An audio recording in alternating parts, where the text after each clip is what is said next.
Bueno, anoche se caldeó el día, ¿no? Con el apresamiento de Jochi Gómez y de Hugo Veras, vinculados a supuestas irregularidades con todo esta novela de los semáforos y del procedimiento de adjudicación, y eso tenía más o menos un año dando tumbos, pero se mantenía muy activo porque Jochi en redes sociales, especialmente en X, en Twitter, se mantenía escribiendo, incluso anticipaba movimientos, había criticado al actual director del Intran, a su abogado, al abogado del Estado, etcétera, etcétera. Y la verdad, Carmen, que había resultado muy extraño que nada había pasado. Y incluso él tuvo de invitado a Pompeo, antiguo alto funcionario del gobierno de Donald Trump, a quien se dice, se le atribuye que tuvo mucha influencia en un momento determinado en el triunfo del PRM, sobre todo disuadiendo al presidente Medina de que no corriera, lo cual lo obligó a él a tener que utilizar al penco como candidato. Y todas esas cosas se recibían como mensajes, metamensajes de que él tenía conexiones, de que sabía muchas cosas, porque también se le atribuyen conocimientos informáticos y tecnológicos. Él mismo divulgó que tiene un contrato donde le da asesoría con una tecnología de origen extranjero al departamento al Ministerio de las Fuerzas Armadas en el área de la defensa y seguridad. En fin, se creó toda esa aureola. Lo cierto es que cuando todo ocurrió, Compras y Contrataciones señaló en su momento que ese era un contrato irregular.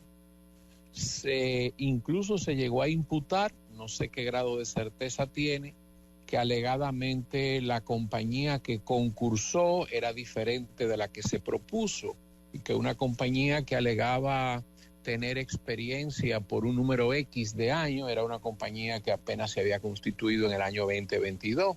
Parecía como que había habido una suplantación de los locales de una compañía internacional y que habían competido con avales, credenciales y referencias que no le correspondían.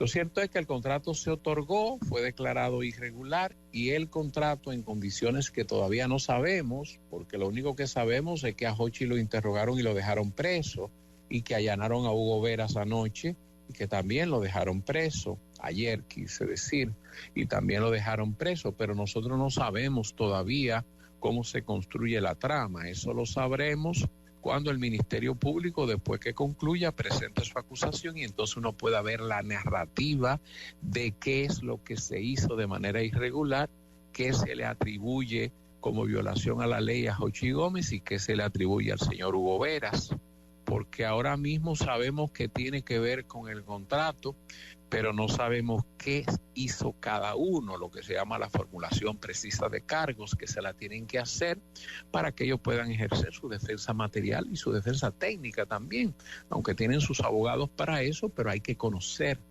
de qué le acusan. Pero el gobierno tenía que hacer algo, Carmen, porque eso se había tornado ya un sainete y le hacía daño al gobierno. Yo pienso que Jochi erró cuando empezó el desafío y el dime y direte en redes sociales. Se veía temerario, se veía casi respetuoso a la autoridad. En el caso de Hugo Veras, el problema de Hugo Veras es que tardó mucho en hablar. Yo nunca supe cuál era la posición de Hugo Veras, y ayer una de las cosas que dijo en la comparecencia en un programa fue que cuando él salía, un funcionario le dijo que él era el efecto colateral de algo que tenía un calado mayor, que es delicado porque transmitía la idea de el tema no soy yo, aquí hay otras cosas de otro tamaño y de mayor envergadura, y eso no era lo mejor tampoco, porque tú arrastras personas y le creas un problema al gobierno, un gobierno que te designó en una posición importante, sobre todo que él había saltado de otro partido donde abandonó a sus compañeros. Era el candidato a la alcaldía por el PRD, Luis Miguel. Y saltó de allí, dejó a sus compañeros colgados y llegó al PRM abrazadas, y fue socorrido y llevado a una posición importante. Entonces, esas declaraciones no me parecen que fueron las más pertinentes, porque si ya tú guardaste silencio, mantén la compostura, y si vas a decir algo, di algo donde te defiendas y no necesariamente tienes que lanzar a nadie al charco. Estoy hablando del punto de vista de Hugo Veras, no estoy hablando del deber ser, porque Hugo Veras ya tenía que cargar con su rol y cargar con el papel que jugó durante un año. Esa es la verdad. Y él lo hizo. Ahora, no hay dudas de que ese era un caso que se investigaba, Carmen, porque tú no lo podías dejar así.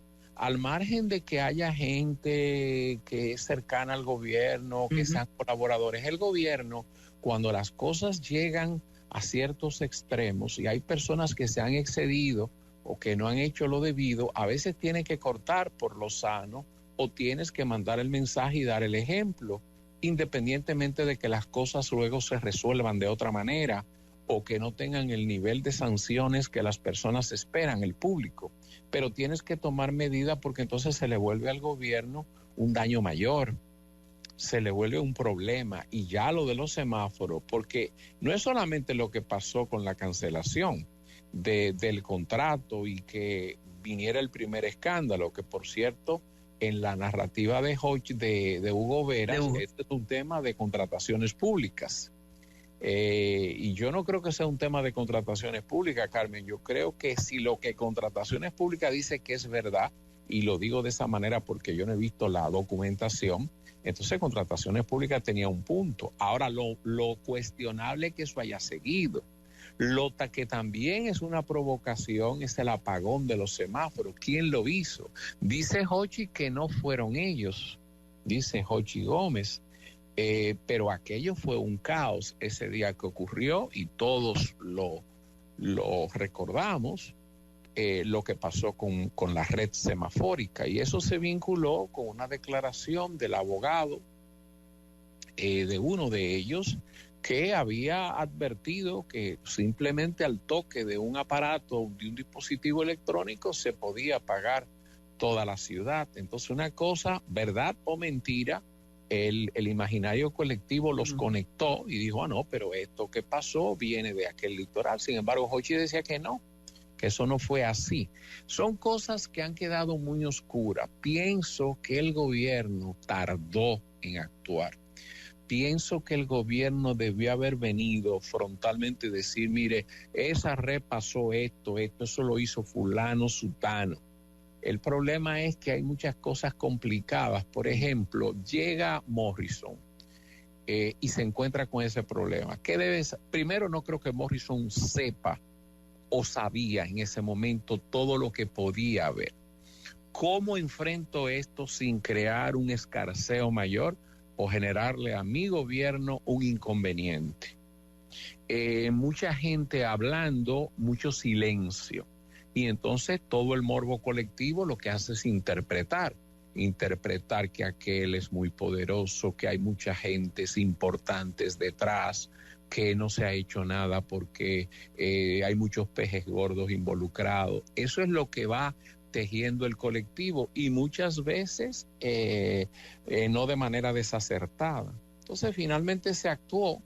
Hay que ver de qué se acusa. Para mí es importante saber qué fue lo que hizo Hugo o no hizo y de qué lo acusan. Lo mismo de qué se acusa a Jochi.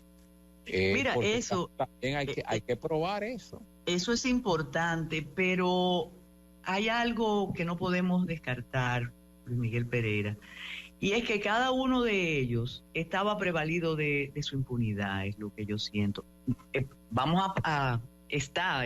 Tenemos la presunción de inocencia, porque es que pasó un año, y recordemos cómo el director de Intran defendió ese contrato. Ayer él decía, que yo creo que fue una casualidad desafortunada, Luis Miguel, porque lo escuchamos explicar y enredarse en su misma historia como víctima y que él no sabía nada. Estamos hablando de lo que se puede hablar, porque convertir el proceso penal en espectáculo público, venimos de una generación que no aceptaría eso y que sufrió las consecuencias de eso, pero él se presentó. Pero vuelvo y te digo, Luis Miguel, que hay una serie de acontecimientos que uno tiene que repensarlo y decir, recordemos que Hochi, que a mí me encanta por descarado que es, no sé si continuará así, él hizo una agenda que comenzaba el día 23 de septiembre y concluía con el apresamiento de Jorge Luis Polanco y de Milton Morrison. Él ha prevalido de su poder con las Fuerzas Armadas, con la policía, con el gobierno. Nada pasó y ahora ocurre todo esto, ¿no? Hay algo muy extraño y una cadena de casualidades que nos pone a pensar muchísimo. Sí, y aquella declaración de Milagros Ortiz cuando dijo que a ella no le gustaban los contratos suspendidos que siguieran ejecutándose. Esa declaración de doña Milagros es una declaración que en ese caso fue acertada, pero lo que hacía era ponerle picante al asunto. Ponerle picante porque entonces si a ella no le gustaba, todo el mundo te va a decir y a nosotros tampoco. ¿Y por qué lo permitieron? Porque no fue un alcalde pedáneo que permitió que eso se siguiera ejecutando. Entonces hay muchas cosas, Carmen. Ahí puede haber ocurrido, por ejemplo, necesitamos la red semafórica, necesitamos la tecnología de esta gente, echar para atrás esto en una ciudad que es un caos, por un lado. Por el otro lado, estoy hablando de cosas fácticas, prácticas. Por el otro lado, desconocemos cuáles son los arreglos económicos, los beneficiarios y desconocemos los reclamos, porque también, yo lo he dicho aquí en el programa, si tú eres una compañía y el Estado a través de esa institución decide seguir por la razón que sea, y yo he dado equipo, estoy dando asistencia técnica, tengo un personal dedicado a eso, hay compensaciones debidas, hay compensaciones que se tienen que reembolsar, y yo creo que toda esta desiderata final, después que viene la cancelación del contrato, o no la cancelación, la suspensión por parte de contrataciones públicas, y luego viene la desiderata, me parece que viene por el tema económico, porque tenían que haber reclamos. Me parece que posiblemente el apagón vino como una advertencia de lo que podría pasar o cómo se podrían agravar las cosas sin esto, porque me parece que vi un Twitter, ahora no lo recuerdo, no sé si era de Hochi o de quién era, de verdad no lo recuerdo, que decía paguen, que había que pagar, parece que había algunas sumas adeudadas, no sé exactamente lo que pasó. Pero Carmen, repito, el año de silencio del señor B. Declaraciones de Vera yo no la escuché en vivo, solamente leí transcripciones parafraseadas, y no dudo mucho que sea un problema de sintaxis y de entendimiento del periodista. Creo que él divagaba, y no solamente divagaba, no se entendía lo que decía. Incluso hay una parte que resultaba también perjudicial, muy perjudicial a su gobierno, porque él se atrevía a decir que no había ni siquiera presupuesto y que habló con alguien del Ejecutivo, no dice quién es la persona, y que le dijeron se va a conseguir un dinero, como queriendo dar la sensación de que, bueno, mira, no hay ni presupuesto, pero es importante el proyecto, vamos a arrancar y vamos a ver en el camino acomodamos la carga. Es la percepción, él no lo dijo así, lo que uno percibe porque él divaga, se enreda, no precisa nada. Para mí la comparecencia fue un desastre. Sí. Fue desafortunado mejor. Todo. Mejor se hubiera quedado callado, porque eso permitió que horas antes de ese allanamiento tan atropellante, ¿no?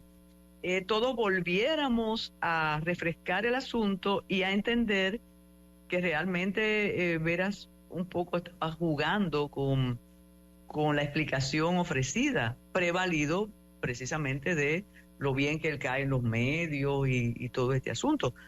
Naturalmente, él hizo una insinuación a compras y contrataciones, porque él dice que compras y contrataciones aceptó aquello como bueno y válido, ¿no?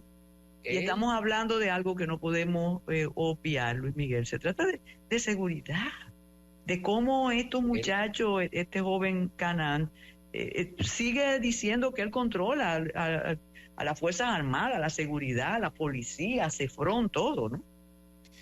En el caso de Hugo Veras, si tú lees, yo no lo oí, si lees las declaraciones, me imagino que todavía la sensación será mayor si se oye, porque uno percibe otras cosas hasta en el ritmo de la respiración y cómo se articulan las palabras. La sensación que yo saqué de la lectura es, pero yo tuve todos los organismos oficiales ahí, a mí la parte pública en ningún momento me dijo que yo andaba mal y de repente, mira, me salen con eso. Es la forma en que él se quiso presentar.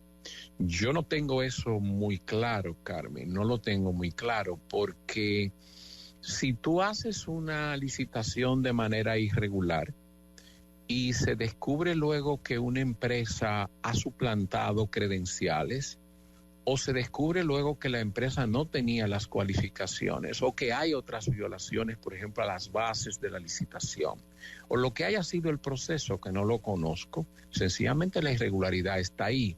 De antemano, Contrataciones Públicas no te puede a ti bautizar un proceso. El proceso, yo te doy las guías, te doy las directrices, tú lo armas. Pero si luego en una investigación se descubre, porque acuérdate que hubo quejosos que denunciaron la situación, no es que eso cayó del cielo.